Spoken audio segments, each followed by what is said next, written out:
الحمد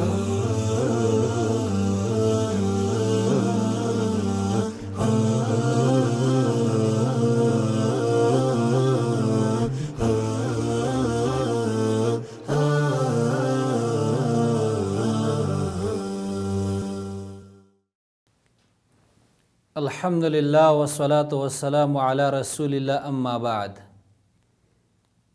رسول الله صلی الله علیه وسلم دا خپل امت یرولی دی د هغه کارونو نه کم کارونه چې د جاهلیت والا به کول، د بدعتو نه موږ منع کړي وو چې په دین کې به تاسو بدعت نه پیدا کوئ. دارنګې هغه کارونه به تاسو نه کوئ کومه چې د جاهلیت والا به کول، او ځینې کارونه د جاهلیت والو چې کول هغه زموږ په دې خلکو کې هم شته. لکه د هغې نه زه یو ذکر کوم چې هغه تمائم دي، یعنی تعویذونه او دارنګې تارونه او کنجکې منجکې اچیل د ماشومانو په غاړو کې او دارنګې د زناورو په غاړو کې، دا به د جاهلیت والو کول، او د هغو مقصد به په دې کې دا و چې په دې سره دا ماشومان د سترګو نه بچ کېږي، او دارنګې په دې سره دې ماشومانو ته او دارنګې دې زناورو ته کم ضرر چې رسیږي د هغې نه به دوی محفوظ وي. دا د هغو عقیده وه. لیکن محترمو، زمونږ په دې دور کې هم داسې خلک شته چې د ماشومانو غاړو ته دغه تعویذونه اچوي،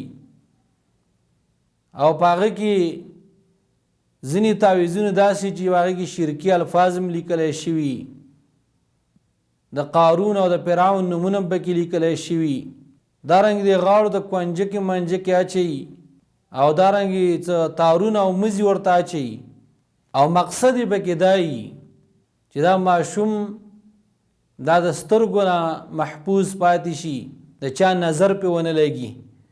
بلکې ماشومان لا څه کوي چې غټ غټ سړي هم د لاسونو ته د خپلو مټو پسې تعویذونه تړي او تارونه تړي، او د هغو مقصد هم دا وي چې چېرته ده د ضرر ونه رسیږي. حالانکه چې دا بیکاره عقیده ده او غلطه عقیده ده. منګه رسول الله صلی الله علیه وسلم د دې نه منع کړي وو.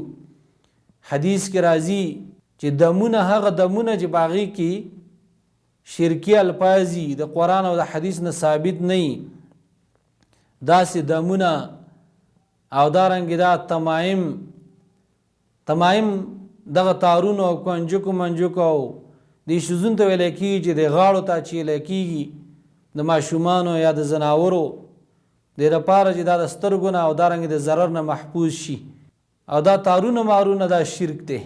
حدیث کې راځي رسول الله صلی الله علیه وسلم په یو سفر کې وو، نبی علیه السلام یو کس ولیږه او هغه ته ویل چې د اوښانو د غاړو ته چې دا کم تارونه مارونه دي دا ته کټ کا، دا ته لرې کا، دا هغو راچیلي دې لپاره چې د چا نظر پې ونه لګېږي. او حدیث کې راځي رسول الله صلی الله علیه وسلم فرمایي چا چې څه شی ځان ته وتاړه نو دا هغه ته وسپارلی شه. نو محترمو، مختصر دا چې دې شیزونو نه ځان ساتل پکار دی. خصوصا زموږ په دې دور کې ځینې خلک گاړو ته یو چپل غوټه کی، یو څپلۍ ورته غوټه کی، څوک د کورونو په سر باندې ښکر ولګوي، څوک د ګیټ په سر باندې ښکر ولګوي، څوک توره کپړه غوټه کی، او مقصد یې پکې دا وي چې د چا نظر پې ونه لګي. څوک ماشومان ته دا شیزونه اچوي. نه محترمو، دې نه ځان ساتل پکار دي، دا لرې کوي، او خپل عقیده ښایسته عقیده جوړول پکار دي. کوم څه چې رسیږي دا د الله د طرف نه دي، پیدا رسیږي او که بل څه رسیږي دې ټولو باندې الله رب العالمین قادر دی. موږ د قرآن او حدیث کې ښایسته علاجونه راښودلی شوي. سړی د سورة البقره وایي، دارنګې قرآن کریم دی وایي، آخري سورتونه دی وایي، او دارنګې اذکار دی کوي، سبایي او مسیحي اذکار دی کوي، الله رب العالمین به زمونږ او ستاسو حفاظت کوي. الله رب العالمین د عمل کولو توفیق راکړي. وصلی الله علی خیر خلقه محمد و آله و صحبه اجمعین.